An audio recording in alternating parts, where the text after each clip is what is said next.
Is Hisense Smart TV Bluetooth?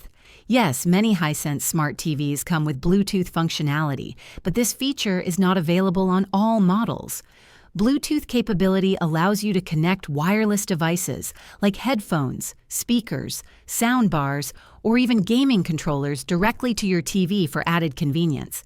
To check if your Hisense Smart TV has Bluetooth, look for the feature in the specifications or settings menu.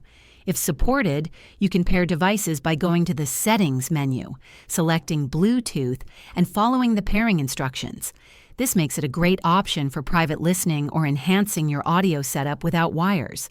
However, keep in mind that not all Hisense models include Bluetooth, especially older or budget-friendly versions. If Bluetooth is essential for you, confirm the feature before purchasing or consider upgrading to a model that supports it. If this video helped you, please like and subscribe for more tech tips. Thanks for watching.